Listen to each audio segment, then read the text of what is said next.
Hello again, everybody, and welcome back to the Waters Runs Deep podcast. This is episode 3, part 2. Chris, you want to go ahead and take it away? Yeah, so we're gonna go ahead and pick up off where we left on the last episode, episode 3, part 1. No Florida Man story this time. We're just gonna jump into the topic. So we last left off with Betty and Barney Hill. So this incident occurred on September 19th, 1961 at 10:30 p.m. The Hills were driving back to Portsmouth from a vacation in Niagara Falls and Montreal. Just south of Lancaster, New Hampshire, Betty claimed to have observed a bright point of light in the sky. While Barney navigated US Route 3, Betty reasoned that she was observing a falling star, only it moved upward. Betty urged Barney to stop the car for a closer look, as well as to walk their dog, Delcy. Barney stopped at a scenic picnic area just south of Twin Mountain. Betty, looking through binoculars, observed an odd-shaped craft flashing multicolored lights traveling across the face of the moon. Through binoculars, Barney also observed what he reasoned was a commercial airliner traveling toward Vermont on its way to Montreal. However, he soon changed his mind because without looking as if it had turned, the craft rapidly descended in his direction. They quickly returned to the car and drove toward Franconia Notch, a narrow mountainous stretch of road. The Hills said they continued driving on the isolated road, moving very slowly through Franconia Notch in order to observe the object as it came even closer. Betty testified that it was at least 1.5 times the length of a granite cliff profile, which was 40 feet long, and that it seemed to be rotating. The couple watched as the silent, illuminated craft moved erratically and bounced back and forth in the night sky. So we're saying that they watched this illuminated craft move back and forth. Was the driver drunk? Like, were they having a moment? I guess because they were also, Betty and Barney were also driving in the car, and they were kind of, I guess, moving back Drunk? and forth to follow the car. I hope not. Poor Delcy was, maybe Delcy with the dog was driving. And then my other questions. So Betty was like, Barney, it'd be a really good idea is if you pull over so I can see what this weird thing flying upward instead of downward is. And Delcy told me she had to pee. Yeah, that's what it sounded like how it went down. Well, see, and what it was. Go ahead, Dave. Well, so that was what was bothering me too, man. I'm glad you brought that up. She's like, hey, let's pull over and check this out. And then after we do that, let's drive down this narrow country road just to check. These people, I don't get them. Well, I left that a piece. The sister, Betty's sister, had, I guess, spoke to her before that, saying that she saw a UFO in the sky. So in her mind, she had thought that's what she was seeing until she was like, no, it's not. And then later on in the story, you'll see what happens. But she had some inclination of what it might be, or hoped it might be. So she had civil rivalry because she was jealous that Bernice, Betty's sister, will we learn her real name, or can we call her Bernice? We'll call her Bernice. I don't have her real name. Okay. Bernice, Betty's sister, was like, guess what I saw? And Betty was like, bitch. And so she wants to have a story too at church. I know those people. I get it. That's true. And so just keep in mind too, because this isn't mentioned, but I think it does play a somewhat of thing. But the Benny and Barney Hill are a multiracial couple, and which is very odd for 1961. But I think it comes into play later in the story of, they kind of didn't want to do, because they were catching ridicule when they went to the press and they were talking about it. They were also catching, were getting ridiculed for their being that couple at the time too. So that was also. Was this on Facebook where people have no problem saying things because there's no consequences? No, this was 1961. So it was pre-Facebook. It was, I think it might've been during MySpace, but I think Facebook wasn't a thing yet. Yeah. Oh my gosh. Yes. All right. So about 1 mile south of Indian Head, they said the object rapidly descended. Wait, I'm vehicle. confused. When did we get to Indian Head? we might have to go back. I remember we were at like a granite cliff. Is that Indian Head? No, they were saying it was about that size. That's what she used to compare the size of the cliff was the granite cliff profile. So they were driving through Franconia Notch, which I guess is on the way to Indian Head. So that's how they ended up 1 mile south of Indian Head because they had drove through Franconia Notch. I feel like we're gonna have to like post a map, with like a laser pointer to show people and myself where all this is. Amanda, you find Franconia Notch and Indian Head for me, within a mile of each other, and we'll post it. If you go on Route 3 in New Hampshire, they have a sign up stating this is where this event took place. There's like one of those historic signs on the road saying that this incident took place here. Is it still called like Franconia Notch and Indian Head? Well, yeah, I guess. I'm not a mapist, but yeah. How boring must the Live Free or Die Hard state be if one of their historical events is this? Yeah. I mean, okay, pop quiz. What else happened in New Hampshire that we're aware of? Got me there. Yeah, I'm not sure. I'm sure something happened there. I'm just not aware of it. Raise your hand if you could point New Hampshire out on a map. I can. I don't have a map. It depends on the map. If the map's labeled, David, is that what you're saying? I need pictures. I'm a picture person. I am sure that there is somebody who listening that's from New Hampshire that's like, you dumbasses. This exciting event happened in New Hampshire. Well, how about this, like New this. Hampshirean? Point out Florida. Yeah, got you there, didn't I? It's that one that looks David, like a phallus at the bottom of the country. Where the dick of the country is. Nice. Thanks. Oh, boy. All right. So we're 1 mile south of Indian Head now. They said the object rapidly descended toward their vehicle, causing Barney to stop in the middle of the highway. The huge silent craft hovered about 80 to 100 feet above the hill's 1957 Chevy Bel Air and filled the entire field of view in the windshield. It reminded Barney of a huge pancake. Carrying his pistol in his pocket, he stepped away from the vehicle and moved closer to the object. Using the binoculars, Barney claimed to have seen 8 to 11 humanoid figures who were peering out of the craft's windows, seeming to look at him. In unison, all but one figure moved to what appeared to be a panel on the rear wall of the hallway that encircled the front portion of the craft. So it was just like a school bus. It was like a spaceship school bus. Yeah, but if you could picture that with the windows and everything, yeah, there's a bunch of windows there, more or less. Yep. So they were just visiting on a field trip from Jupiter. It was their magic school bus. Yeah. They got to see their first interracial couple in the 60s. Yep. Also, Indian Head, it looks like from my Googling skills, is actually like a mountain or an area on a mountain in Franconia, New Hampshire. Oh, there you go. Franconia Notch. And so my story's right. Yeah, you were right. Well, there you go. Yeah. Spot on. No, you were right. I'm just letting you know that it wasn't a place. It's like a area. I got a question too, Chris. Is this story depicted in a movie? So I feel like I've seen it in a movie.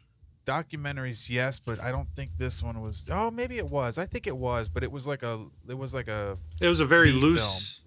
Well, yeah. I don't know that it was a B film. I'm thinking like Men in Black. Didn't they? They might have talked about it. Portrayed a little bit. Oh my God! Yeah, I found one called "The UFO Incident" in 1975, and James Earl Jones played Barney Hill. Oh, well, there you go. See, I thought I'd seen it on TV at some point. I'm not sure. With James Earl Jones. Yeah. Listen, I watch every movie with James Earl Jones. Who doesn't with that voice? Yeah, he does have a good voice. All right. I thought you were going to ask if this was like depicted in a comic or like in a children's book, and I was really hoping that was true. All but one figure moved toward what happened to be a panel on the rear wall of the hallway that encircled the front portion of the craft. The one remaining figure continued to look at Barney and communicated a message telling him to stay where you are and keep looking. Barney Yeah. How did So was it sign language? Was it like beep boop beep beep boop? well, the remaining figure he Or looked at and communicated a message by like telepathy. So that it'll get more into that in a second. oh, But it was used like telepathy. So Barney was hearing in his mind to stay where he's at and keep looking. So Barney had a I recollection. have that of problem too, Barney. hearing voices. Barney had a recollection of observing the humanoid forms wearing glossy black uniforms and black caps. Red Now lights. they're coming out in leather. Yeah, they were like in a gimp suit. He did not see a UFO. This cat, said he come across a club. Yeah, a bus full of gimps. Yeah. I was gonna say Scientologist, but a bus full of gimps works too. Oh, and we got Tom Cruise in. Good. Yeah, right. Red lights on what appeared to be a bat wing fins began to telescope out of the side of the craft, and a long structure descended from the bottom of the craft. The silent craft approached to what Barney estimated was within 50 to 80 feet overhead and 300 feet away from him. Barney tore the binoculars away from his eyes and ran back to his car. In a near hysterical state, he told Betty, "They're going to capture us." He saw the object again shift its location to directly above the vehicle. He drove away at high speed, telling Betty to look for the object. She rolled down the window and looked up. Almost immediately, the Hills heard a rhythmic series of beeping or buzzing sounds, which they seemed to bounce off the trunk of their vehicle. The car vibrated, and a tingling sensation passed through the Hills' body. A second series of beeping or buzzing sounds returned the couple to full consciousness. They found that they had traveled nearly 35 miles south, but only had vague, spotty memories of the section of road. So there's more to this story. I didn't really put it on my notes, but there's more to the story. So they ended up going home that night, and they kind of just wrote off the incident, went to sleep, and everything else.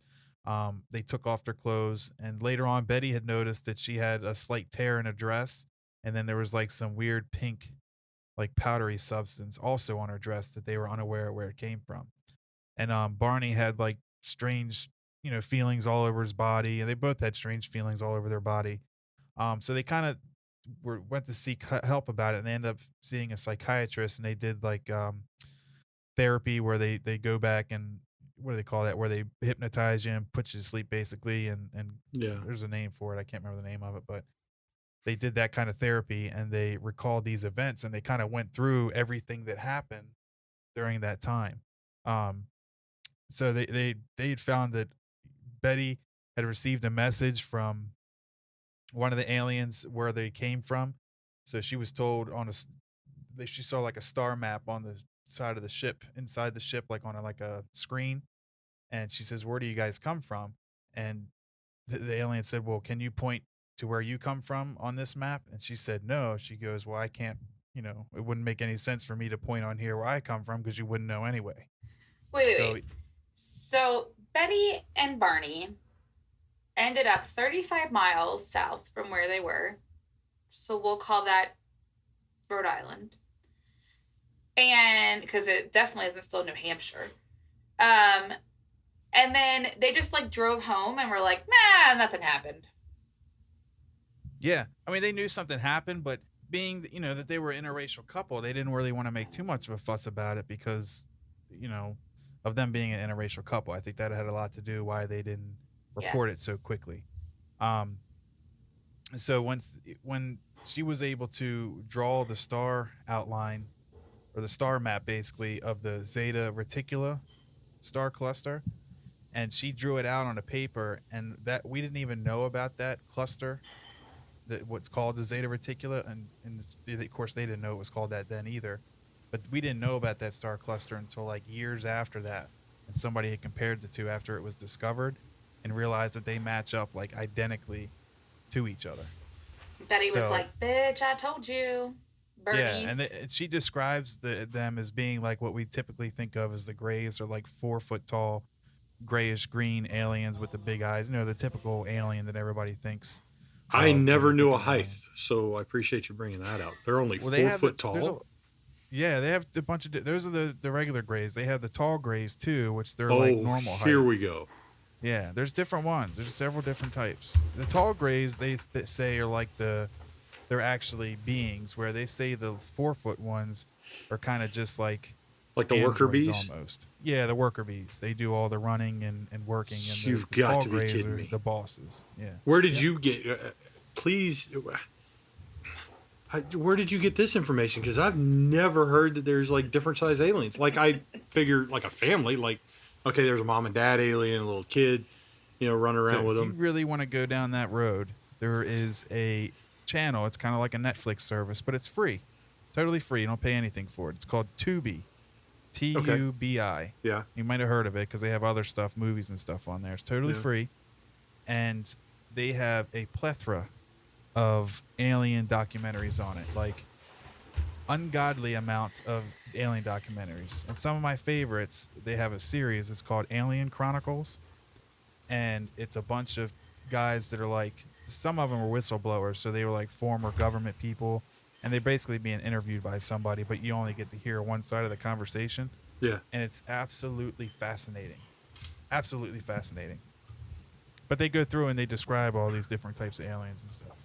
Oh my gosh. Well, mine's blown. I just learned something today, I guess. Yep, it's I'm telling you, it's absolutely fascinating. It's fascinating to some Do people. we? Okay, so seriously though, friends. I read this book once that talked about memory and how humans actually have like a terrible memory. And a lot of with what we remember is specifically like based on what we think we remember and like the way we're asked questions and like what society already tells us. And so they talk a lot about like witness things like that. So I kind of wonder that about Betty. Like, was her memory tainted with other ideas?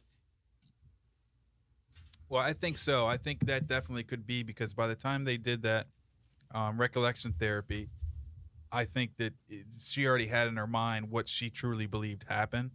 And so, sure, I think that the mind can definitely fill in the blanks from there. But there's subtle things like the star map that kind of throw me off. It's like she couldn't just happen upon that star map, and it'd be so close. So it's things like that are kind of like, yeah, I believe maybe she kind of embellished a little bit, but then at the same time, it's like, I don't know. Yeah, the star map is kind of like I mean, how do you do it? It's like that. I don't know if you've heard the story, Chris, of the two kids dying on the separate end, opposite ends of the earth, and they both draw Jesus Christ and they look the same. Well, how does that work? How do they do that? The star map is the same, kind of the same, going down the same road. This chick drew a star map to a constellation that wasn't found for how many more years. Yeah. So I mean that would get me, but I understand what Amanda's saying too, because and you do also, I'm sure, where you see something and then you're told to recall it. Well, the later the further in time that you have to recall it, you're putting different things in there. The guy was wearing a blue shirt. Well, I'm sorry, 2 months ago you said he was wearing a green shirt. Well, it was bluish green. Yeah. So here, real quick, I know our friends at home listening can't see this, but I'm going to show you guys so you have a better understanding. But if anybody types in to the old Google the Betty and Barney Hill star map comparison, it'll bring the same image up. But I'm going to share this with you guys real quick. All right, so this one right here is the actual, what we found later on, what people found. And this one is what Betty drew. Wow. You That's see that? That's extremely what she drew similar. on that day. And then this is what. See what I mean? that's And this wild. is the Zeta Reticula right here. These two big ones. You see how similar? I mean, you can't, like, some of that I could see the story faking, but like that part right there is like, I don't know. That's kind of. Did she like I think I missed this. So this abduction that she saw the star map and got to ask them where they're from, is that what happened when their car made that popping, buzzing sound and they Yes. vibrated? in So between they those were two buzzing abducted. sounds, they were abducted. I didn't really go too Okay. deep into the abduction because I would really like to do an abduction episode, so I didn't go Yeah. too much into that. Um, I was kind of focusing on when they really saw them in the black suits in the inside the craft. But yeah, they were abducted, and there's a whole story of what happened during their abduction. So I definitely would like to dive deeper into that in a future episode. All right. So what did Barney see? He really didn't have. He has more of being stuff like in his private parts and stuff. They were like examining his private parts and his and in his body and stuff. I mean, it's a lot of more of like a typical examination. His stuff was. So things up the butthole. Why are they No, more it's more around interested his in the penis, but- guys? I mean, are these girl aliens that fly around and check out the solar well, system? they're neither either Maybe- or. They don't have. Well, you don't know. Sex You organs. they don't have external sex organs. Male or look sex like or organs Ken we know female dolls. about. genitalia. Yeah, they look like Ken dolls down there. Well, maybe they got like a little tongue sex organ. I don't know. Like, I don't. It just it's on their elbow. Maybe they realize that the female human is to be cherished and greater than the male human. So your eyes Could keep be. getting bigger and bigger. cherished, and All right. we could go with that. Yeah. So this next one is from the Ariel School, Zimbabwe, South Africa, that occurred on September 16th, 1994. This doesn't have any an abduction to it, so it's strictly just a sighting or an encounter. The sightings at Ariel School occurred at 10 a.m. on September 16th, 1994, when pupils were outside on a mid-morning break. The adult faculty at the school were inside having a meeting at the time. Just a quick tidbit on that. I got this off Wikipedia, but I've heard other documentaries speak about this, and they've said that there was like one or two teachers or teachers, I guess you would call them, that did observe the craft as well. That they found out later on. At least they say they do. But anyway, the entire incident lasted about 15 minutes. When the children returned to class, they told the teachers what they had seen, but were dismissed. The basic details of the sightings were quite consistent, although not all the details were. The basic description of the incident is as follows. So this is what the students observed during this time. One or more silver objects, usually described as discs, appeared in the sky. They then floated down to a field of brush, small trees just outside the school property. Between 1 and 4 creatures with big eyes, dressed all in black, exited the craft and approached the children. At this point, many of the children ran, but some, mostly older pupils, stayed and watched the approach. According to Mac's interviews, the creature or creatures then telepathically communicated to the children an environmental message before returning to the craft and flying away. According to Dunning, this telepathic message aspect of the story was not included in the earlier reports. Only Max, although Hinn reported it later. So John Mack is a Harvard professor who interviewed several of the students a few months after this occurred. And a 5th grader told John Mack that one of the beings warned them about something was going to happen. I guess something was going to happen to the earth. And that pollution mustn't be. So an 11-year-old girl told Mac, I think they want people to know that we're actually making harm on this world and we mustn't get too technologed. And I believe what they meant, this is, a 12-year-old girl saying, or 11-year-old girl saying this, but I think what she meant by technology is too far advanced in technology. Another student said that he was told that the world would end because they are not taking care of the planet. So This just sounds like some liberal bullshit. Like, is this girl's name AOC? Side note, I feel like our listeners should know that I'm like the most liberal of us all. So this is me poking by fun. far. So By far. they have a couple documentaries. James Fox did 2 documentaries on this one. One was called The Phenomenon, and another one was called I Know What I Saw. Is another good documentary about this. And they kind of goes in depth and they kind of talk to the kids like nowadays. So basically after the incidents happened. So we're like the mid 2000s, I believe it was. They went back and met with the school children and kind of got their stories again. And it's pretty fascinating to kind of hear from their mouth what they saw. It definitely goes way more into detail than the Wikipedia page does. So interviewers claimed that the rural children at the time did not have access to modern media to know the UFO concept completely. So they didn't really know too much about aliens. They might have had an idea, but they didn't know enough to like push an agenda specifically or to explain exactly how they looked all in unison like they did. And then, like I said, the phenomenon examines this incident more in depth, and they interview the witness way after the fact, so they kind of hear it again. And I really do. That is like probably one of my favorite UFO documentaries. It's called The Phenomenon. So I have to check that out. It's definitely a good one. All right, so this next one is called the USS Nimitz encounter on November 14th, 2004. So this is the one that one of the ones that people have seen on TV recently with the big push for the release of the UFO documents. So on November 14th, 2004, the USS Princeton, part of the USS Nimitz Carrier Strike Group, noted an unknown craft on radar 100 miles off the coast of San Diego. For 2 weeks, the crew had been tracking objects that appeared at 80,000 feet and then plummeted to hover right above the Pacific Ocean. When two FA-18F fighter jets from the aircraft carrier USS Nimitz arrived in the area, they first saw what appeared to be churning water, with a shadow of an oval shape underneath the surface. Then in a few moments, a white tic-tac shaped object appeared above the water. It had no visible markings to indicate the engine, wings, or windows, and infrared monitors didn't reveal any exhaust. Black Aces Commander David Fravor and Lieutenant Commander Jim Slate of Strike Fighter Squadron 41 attempted to intercept the craft, but it accelerated away, reappearing on radar 60 miles away. It moved 3 times the speed of sound and more than twice the speed of a fighter jet. So that is probably one of the most interesting ones that I've heard. The count, because I mean, we're not talking some hillbilly in the backwoods,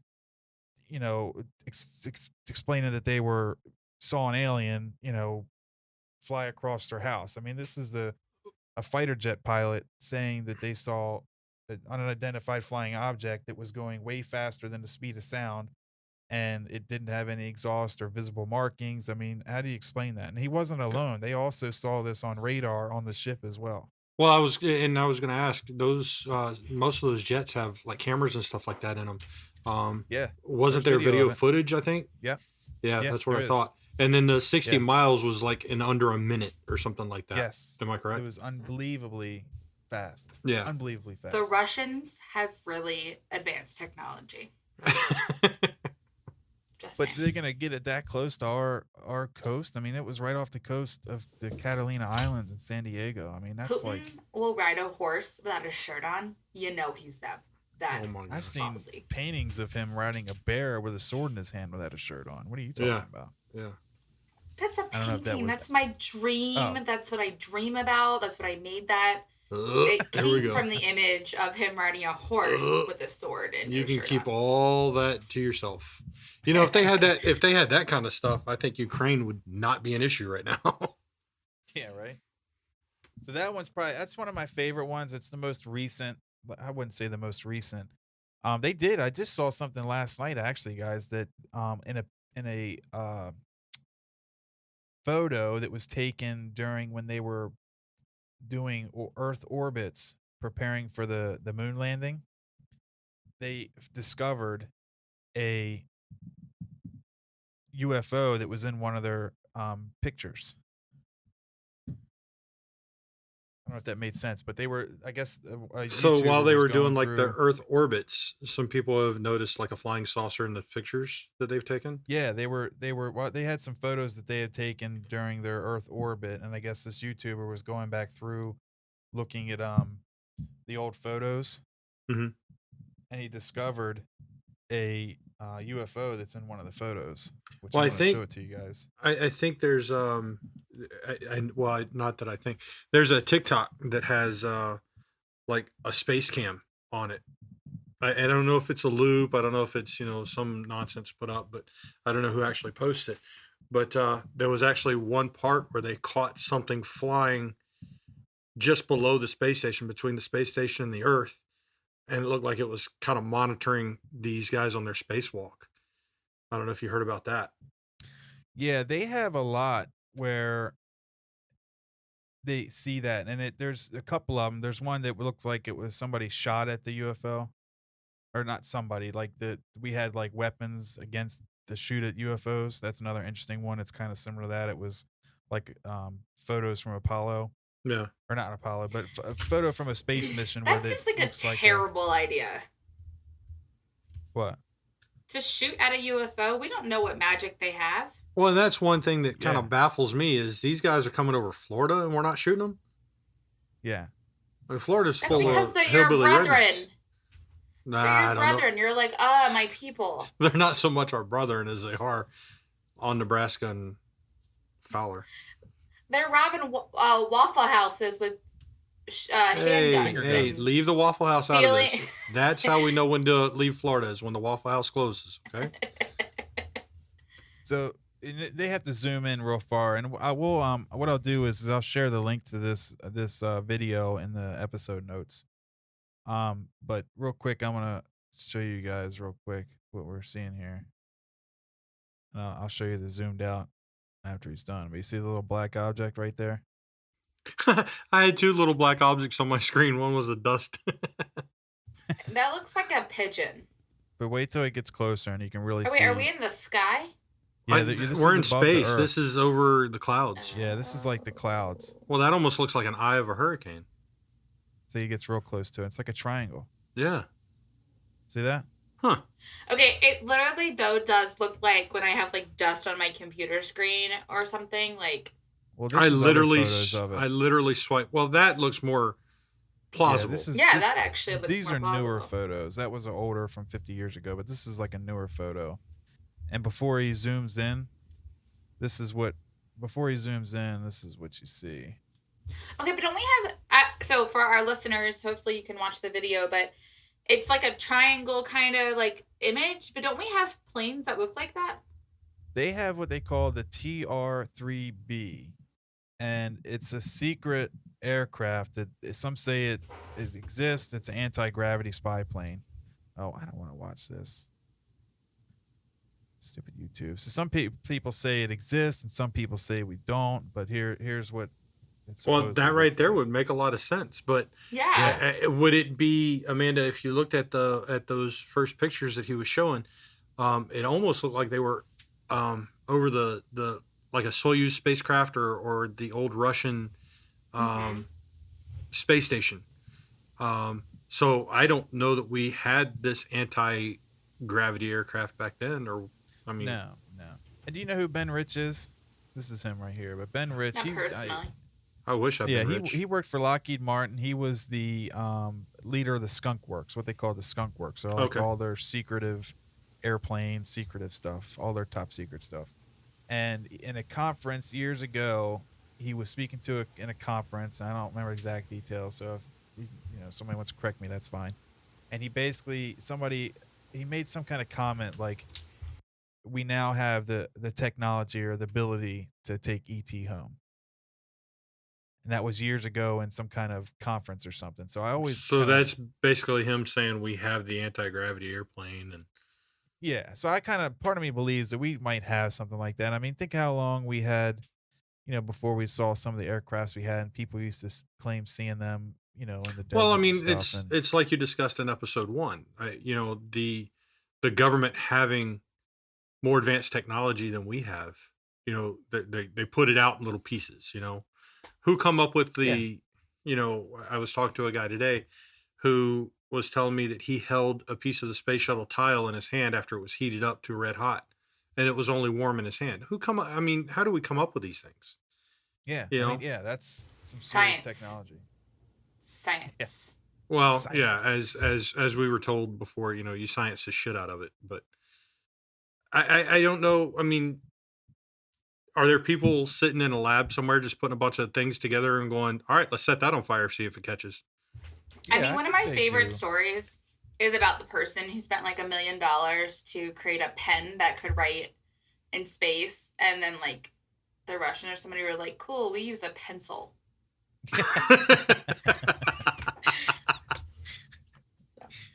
those dicks. The guy spent $1 million to have his name on that pen because I have one of his pen. It's called the Fisher Space Pen. And all you needed was a pencil. Let's jump into the next one. All you needed was a pencil. Exactly right. So this one's more recent as well. It happened back in 2006 at the O'Hare International Airport. So Flight 446 was getting ready to fly to North Carolina from Chicago's O'Hare International Airport when a United Airlines employee on the tarmac noticed a dark gray metallic craft hovering over gate C-17. That day, November 7th, 2006, a total of 12 United employees and a few witnesses outside the airport spotted the saucer-shaped craft around 4:15 p.m. The witnesses say it hovered for about 5 minutes before shooting upward, where it broke a hole in the clouds enough that the pilots and mechanics could see the blue sky. The news report became the most read story of the Chicago Tribune's website to that date and made international news. However, because the UFO was not seen on radar, the FAA called it a weather phenomenon and declined to investigate. So this one's interesting because there's actually radio or recordings of the flight person communicating to the air traffic and asking if they see it. And they weren't able, like private investigators and stuff weren't able to look into it further because United Airlines had like a do not disclose type thing with their employees. So they weren't able to speak on the incident without losing their job. So they weren't able to really get firsthand knowledge of what happened. But what they're calling the weather phenomenon is when the spaceship, I guess you would say, shot through the clouds. It made like a hole shape in the clouds, and there is a weather phenomenon that causes that to happen. So they just blamed it on that and left it at that. Wait, there's a weather phenomenon that causes people to see a dark gray metallic craft hovering over Sea Gate 17? Yes, it's called a weather balloon. Yeah. It's not the gray cloud, and that's what throws that story off. Is that they're calling it's called a fall streak hole or a hole punch cloud, and it's basically when something happens in the clouds where it creates like a circular hole through the clouds where you can see like blue sky through the clouds. So they just blamed it on that. It was pretty much as soon as they said that it shot through the clouds and blew a hole in it, they just wrote it off. Oh, they saw a hole punch cloud. But it's like, well, how do you explain the dark gray craft? You know? Right. What about that? Or so like the 12 people that were like, the saucer-shaped craft that happened at 4:15. Yeah. Yeah. But because not that the FAA couldn't get more out of them, but they couldn't tell anybody else after the FAA shut it down because of their, disclosure agreement with United Airlines. All right. So the next one is the Stevensville sighting. So this occurred in 2008. This is a small town of Stevensville, Texas, 100 miles southwest of Dallas. They are mostly known for their dairy farms, but in the evening of January 8th, 2008, dozens of its residents viewed something unique in the sky. Citizens reported seeing white lights above Highway 67, first in a single horizontal arc and then in a vertical parallel line. Local pilot Steve Allen estimated the strobe lights spanned about a mile long and a half mile wide, traveling about 3,000 miles per hour. No sound was reported, which is kind of odd because if you're flying that fast, there would be some kind of sonic boom or something like that. So witnesses believe the event was reminiscent of the Phoenix lights that occurred on 1997, while the U.S. Air Force revealed weeks later that F-16s were flying in the Brownwood military operating areas, just southwest of Stevensville. Many townspeople didn't buy that explanation, believing that what they saw was too technologically advanced for current human abilities. Now, I don't have any knowledge of the F-16s and stuff like that, but are they able to fly at 3,000 miles an hour? No. Right. That's way too fast. That's kind of what I thought. And that was Isn't estimation. there like a certain amount of how fast you can go before your skin like comes off your bones? I would think so. Well, It's gravity and stuff takes effect. That I'm curious as to what the top speed of the space shuttle is. let's find that out. Yeah, I was going to Google that, but I'm not. Google to the rescue. While we're Googling that, I really like that there just so happened to be F-16s that were flying that day. Well, I mean, it's the government cover-up. It's the whole weather balloon theory. Well, we can't say weather balloons were going 3,000 miles an hour. F-16s. So the low orbit. So basically, the fast about 17,500 miles per hour. Okay, and that's getting out of our atmosphere. It's 17,500 miles an hour. Mm-hmm. So within our atmosphere, it's going to be slightly slower, I would think. Well, yeah. So you need a definite kick in the ass to get up to 3,000 miles an hour horizontally. 30,000. I think it was 30,000. Oh, I thought you said 3,000. No, it's 3,000. Oh, 3,000. I'm sorry, 3,000. Yeah. Right. So I mean, you definitely need a rocket strapped to your rear end. Because you're going, horizontal. Yeah, going horizontal instead of coming down. Yeah. Yeah. Good Lord. And that's fast. I mean, 17,500 miles per hour coming into orbit. That's like kicking it. I mean, they're damn near catching on fire when they're coming that speed too. Well, yeah. I mean, you have to look at when they're coming back and all the safety precautions they have to put on the space shuttle for that speed. Mm-hmm. And F-16s don't have that crap. Right. I mean, they also don't have like these strobe lights and spanning this mile long, and I think that part also seems crazy. Also, man, a lot happens in Texas, as we said in episode 3.1. Like, is there a second Texas story? Right, Texas is. Well, they were up there on the list of top. Yeah, it was like 4 or something, right? Yeah, it was. Texas is the place you want to be to see a UFO. Yeah, you're right, man. Texas is number 4. Texas is the place to be if you want to see a UFO. I heard this great joke about the Dallas Cowboys that made me think about this. Oh yeah, let's hear it. Yeah. Okay. So apparently, Roger Goodell, who's the NFL commissioner, was like, "Yeah, it's not fair that these teams that are making the Super Bowl have home field advantage because the Bucks last year, and I've heard this. The Rams this year, great. And they were like, so to make sure that doesn't happen again, we're gonna make sure all games are played in Arlington, Texas, where the Cowboys play." Oh man! I was like, that's wonderful.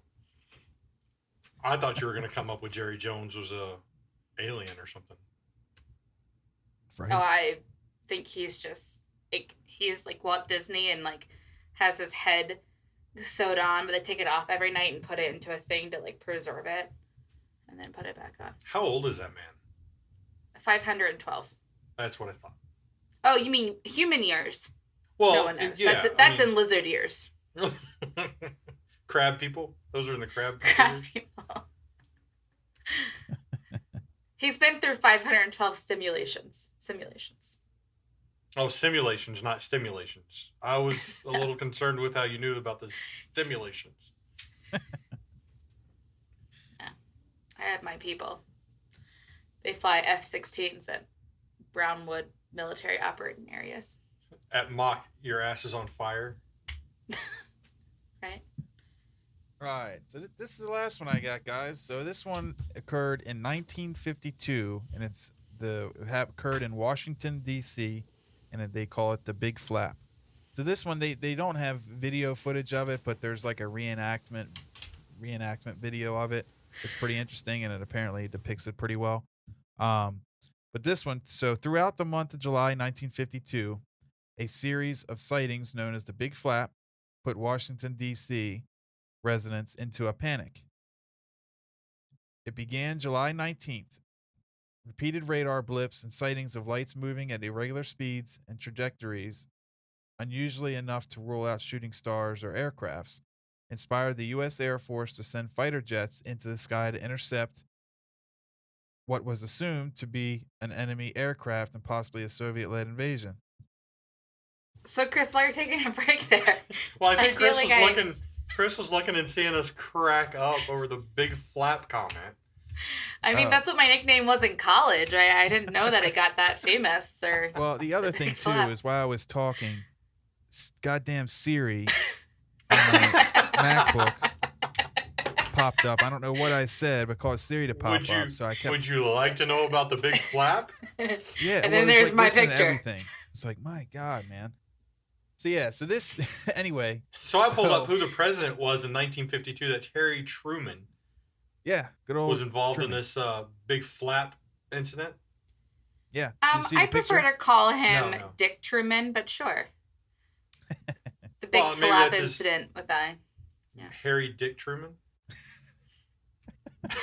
So it inspired the U.S. Air Force to send fighter jets in the sky to intercept what they assumed to be an enemy aircraft and possibly a Soviet-led invasion.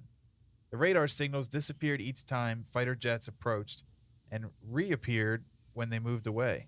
The signals returned the following week, and two more F-94 jets gave chase, and the blips vanished again. One jet pilot claimed to see a light in the distance but couldn't close in on it. The government ruled it a temperature inversion to explain the mystery. So this is one of Project Blue Book's first cases, I believe, and they ruled it away as being a temperature inversion that caused all these sightings and the radar blips, which is total horse shit, but who do I know? Like they're saying that it was too hot or too cold to make the radar work. Well, it was causing the blips to come up on the radar it was the hot and cold causing it to happen. Maybe That's it what was they're the saying. pigeon spies. Right, the pigeon spies in the sky. You know the government is really good at the frickin' weather until they need to be. Oh yeah. You know. Yeah, it's like they couldn't tell me it was gonna snow, right. But we have temperature inversion, and cloud pokingness. What is that? I can't remember what the cloud whole thing was. but we just talked about it. We did. I'm that sleepy. Chris is out. He's gone. He's trying to look it up real quick. Weather balloons and all this stuff, but they can't pinpoint where a freaking hurricane's going to go. Yeah, I don't. Yeah, I was listening to you. And he muted. Yeah, I don't know how they can rule to that. I think it's just a very large assumption, and it doesn't really prove much. They're just shooting in the wind and seeing what sticks. Spitballing. Wait, Yeah, why yeah. do they call it the big flap though? Because it was happening over like a few weeks at a time, and It was- happened I over think it was Washington, odd. D.C. Yeah, then it was over Washington D.C., so it was like a really big, story. It was the big flap, story to occur at that time. So That is Yeah. not why they call me the big flap. Easy. So I know I spoke on part 1 about Dwight Eisenhower's meeting the aliens. So I'm going to try to touch on this a little bit as well. So this apparently occurred on February 20th, 1954. So President Dwight Eisenhower interrupted his vacation in Palm Springs, California to make a secret nocturnal trip to a nearby Air Force base to meet 2 extraterrestrial aliens. Or maybe not. Maybe he just went to the dentist, because that's what they said later on, is that he wasn't meeting aliens, he was at the dentist. At night. Yeah, he chipped a tooth eating fried chicken, I believe is the story, which you're not supposed to gnaw on the bone, Ike. You're supposed to eat the meat part, but and I not sure have how else he At chipped one the time tooth. broke my retainer eating fried chicken. Man, what kind again, of you're fried not chicken are you supposed guys to eating? gnaw on the bone, Amanda. You're supposed to eat the meat. I Did didn't tell me that. Did the aliens call him and say, "Hey, man, so this is where we're at. You want to come over, have a beer, and chit chat?" No, I feel like it went like this. They were like, "Hey, Ike, it's Paul down at the base. Paul. I'm gonna need you to see this." And Ike's like, "I'm busy. I'm eating chicken." And he's like, "Yeah, this is better than chicken." That's probably how. See, the dentist story was probably true. He probably got the shit shocked out of him when they're like, "You probably need to come see this," and he was biting in and chipped his tooth on the bone. Could be. Yeah. Mixing both And stories. then the aliens fixed his teeth. Yeah, they did it. It's a one-stop shop. So he was on a vacation at a golf this a resort tall or in short Palm alien? Springs. I was tall, Good tall question. grays. The tall Yeah, gray. they were tall grays. And well, no, I'm sorry, they were not tall grays. That's a lie. These were apparently humanoid, like look strangely like humans, like Like what do they Elon call Musk. it? Like the Aryans. You know how they describe the Aryans, the blonde, real bleach blonde hair and the real fair skin. The apparently ones looked Adolf like Hitler that. They wanted were- to run the world. Yeah, they were really tall and really fit. 6 to 7 feet tall, and they were really fit. So that's the type he apparently met. So Eisenhower's on a golf vacation in Palm Springs on that day, and after dinner that night, he made a unscheduled departure from the Smoking Tree Ranch where he was staying. The next morning, he attended a church service in Los Angeles. So also that morning, his spokesperson announced to the press that Ike had visited a dentist the previous night because he had chipped a tooth while eating a chicken wing at dinner. So, and what's funny is that they interviewed the dentist's wife years later, and the dentist he apparently used, because I guess they said what dentist he had visited, and his wife made a comment and said, my husband would have definitely told me if he would have, worked on the president of the United States mouth, or had to be called up in the middle of the night to work on the president's mouth, and he had never told me about that. So I don't know, I don't know what they're talking about. And President Eisenhower's granddaughter is actually like a really big pusher for UFOs. Like she's like really into UFOs and stuff. So it's kind of interesting as well.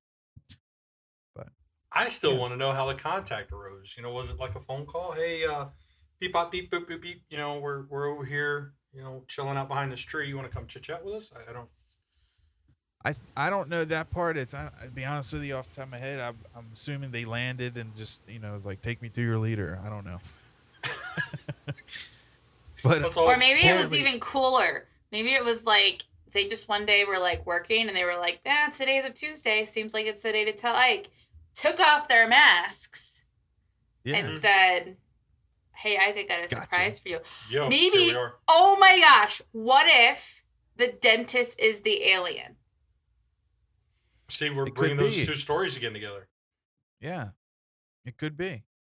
And see, they say during that meeting, that's when it was made an agreement with the aliens that like they can abduct so many people as long as they gave the government the names of the people, and they struck some kind of deal so we would get advanced technology from them.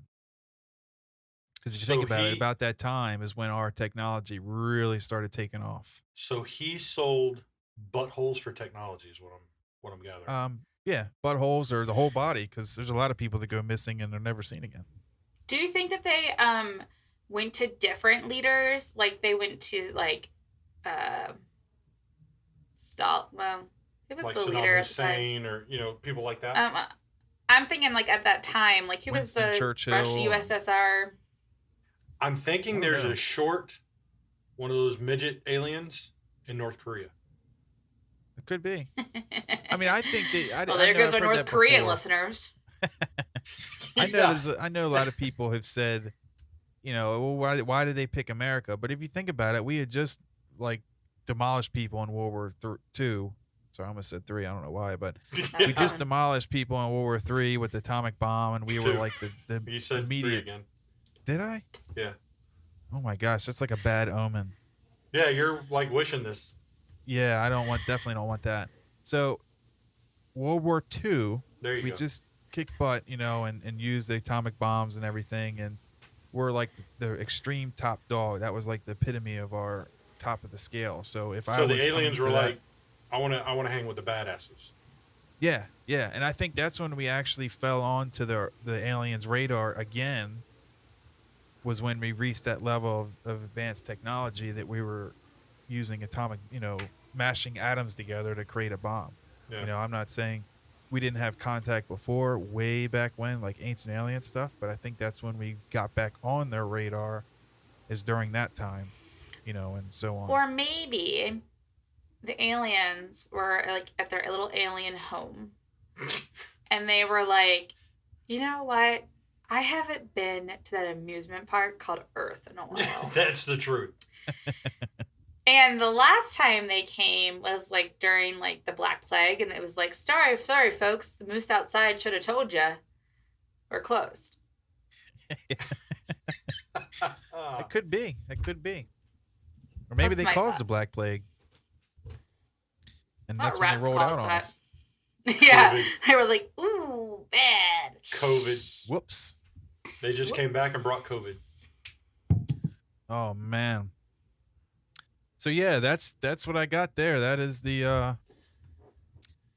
end of the alien encounters. And I definitely some of those, like especially the Betty and Barney Hill, I want to dive deeper on and do A future episode or something. abduction. Yeah, future episode, abduction episode, and really dive deep on those.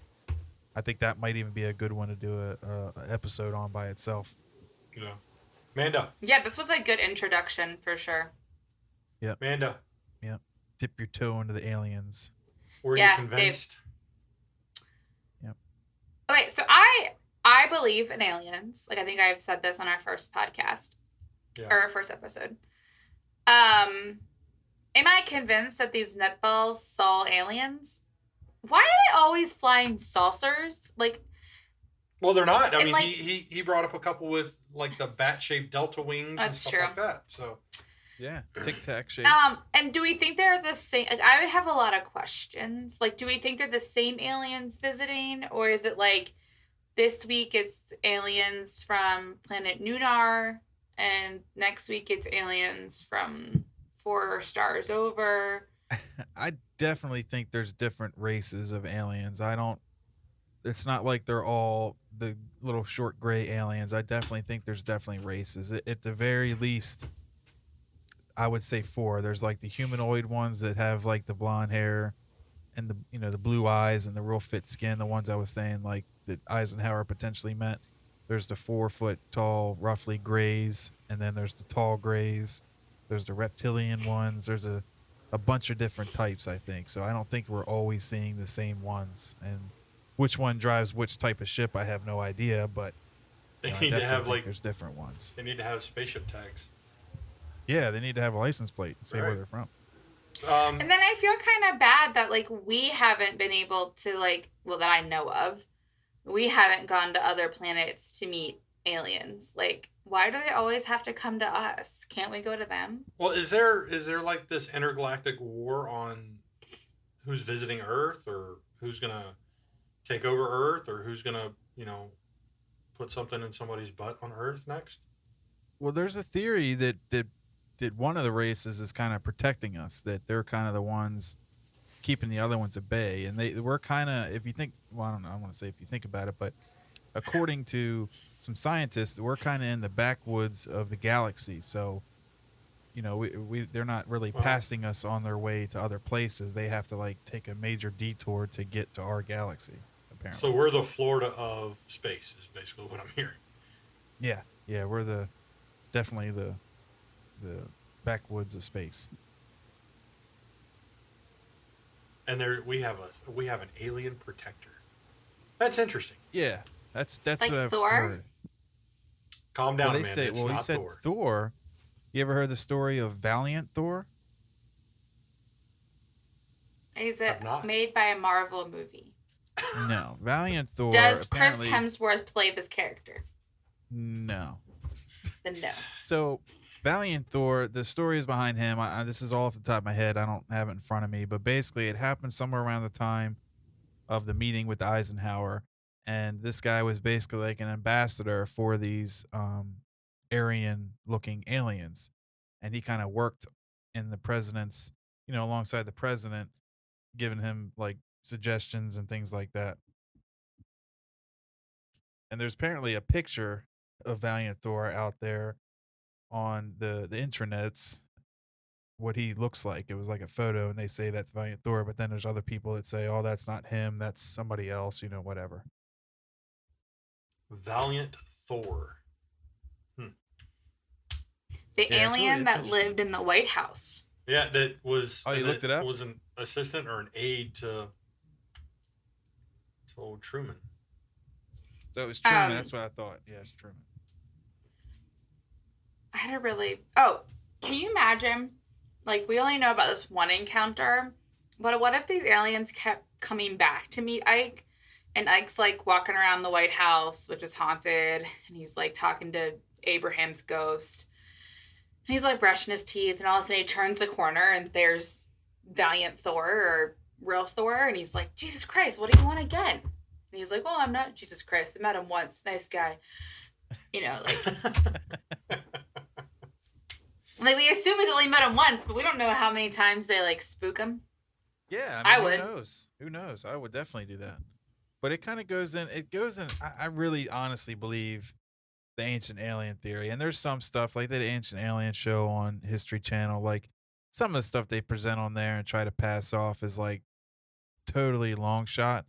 But then there's some of the other stuff, like some of the stories that were people came up with back then and have put on paper. Like there is some definite correlation between the two. You Well, know? yeah, watching the History Channel, you see where they wrote in the hieroglyphics. Some of these ancient people have written like flying saucers coming down and different things like that in the hieroglyphics. So I mean, Yeah. it makes sense. Yes. The flying stuff and them trying to describe a flying object back then, like I totally get where the correlation there. But the other stuff, I can't think of a good example off the top of my head, but some of the stuff they try to pass off, it's like that is totally a long shot, guys. You were really stretching there. Yeah. Yeah, Also, aren't we on like 10 seasons of Ancient Aliens? Like, how much No. ancient alien history can we have? I think Quite a it's more lot. like 16 seasons, and it's like No. yes, it's like I want to say it's like over 15 episodes a season. That guy's hair must get bigger and bigger each season. Nope, he looks more normal now. I think he got offended and Oh. fixed it because he definitely looks more normal. Good now. job, Amanda. You offended the guy. Giorgio Tsoukalos is who we're talking about. Well, Chris, I definitely want to say that you have somewhat maybe convinced me a little bit that there might be beings out there. Scared, yes. A little, Especially living there in Florida. right. A little trepidous, yes. Don't really want Your to drive neighbor down. might be one. Listen, there might be several neighbors where I'm at that might be one. I mean, several. It's like Cocoon where you are. yeah. Right? Yeah, I don't To want to go to the hide. pool. I don't want to go to the pool. So I think that you had some great points, some valid points, and I think you sold me. I think we've just barely scratched the surface. I mean, this is just barely scratching the surface, and I definitely think we can dive deep into this at some point for sure. I would definitely like to somehow get in the government's good graces so I could see what they're not really telling everybody. You know what I mean? I want Yeah. to see more about this stuff that they're keeping hidden. Yeah, I would definitely like to see that too, for sure. I don't know. Maybe I would like to be ignorantly blissfully ignorant. Yeah, sounds better. You Like- think you don't want to know? No, because I feel like the more you know, the more responsibility you have. And then, like, What are you, Spider-Man? Yeah, you don't have to fight the aliens. We're not saying, hey, Yeah. check this out. Now go get them. You know? No, I Nobody's don't saying want to take fight on them. their accounting books or anything. We're just saying you want to know if they're real or not. Yeah, check their fuel and their saucers when they get down here. Jeez. I mean, You're now I- responsible for feeding all the aliens who live on this earth. Yeah, you're now responsible for the alien population. Carry on. I could do that. It just seems like a lot right now. Fair Well, enough, I mean, fair you enough. know, you watch Men in Black. It's a lot for everybody. I love Men in Black. Such a good movie. Definitely Well, good except for the third one. Whew. Yeah, they kind of ran it in the ground after number 2, Yeah. for yeah. sure. But yeah, Chris, you sold me. I'd like to see what the government's hiding and what other cool stuff's coming down the pipe from these alien guys. For sure. Definitely. If anybody has any good stories or good evidence they want to share with us, you definitely send us an email at the watersrundeeppodcast@gmail.com. Also, another question before we say goodbye. Do we think that our podcast is able to be listened to by aliens? Yeah, I'm sure they get Apple Podcasts or Spotify or something up there, I would think. Well, I mean, it is I mean, we're broadcasting it over radio waves. You know, I would think that somehow Radio waves? Well, Do you know how this works? Do you know No. how podcasts work? clearly not. I'm stuck in the 50s.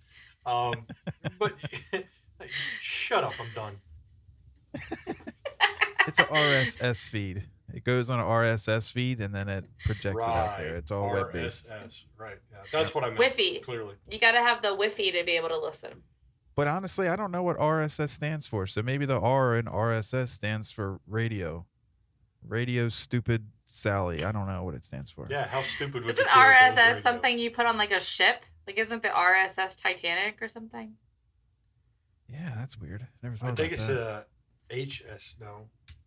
Yeah, it's well, one of them MSS. stands, HS. Oh, it's shit, I RMS. don't- RMS. RMS. Yeah. Thanks. and that means it belongs to the Queen. I think when it's RMS. RSS stands for Really Simple Syndication. Oh, wow.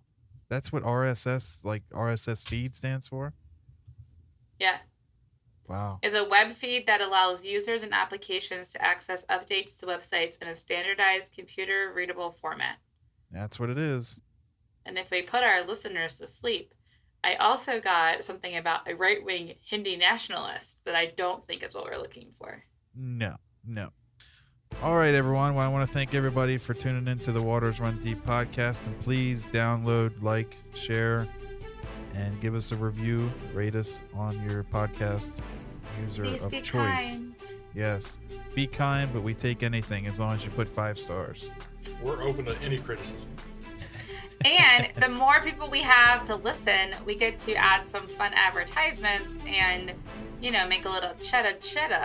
So, Yes, help out a brother and a sister. For sure. We started this as a hobby, but a second income would always be nice. So, yes, please like and share. Get us more listeners so we can get it out to the people.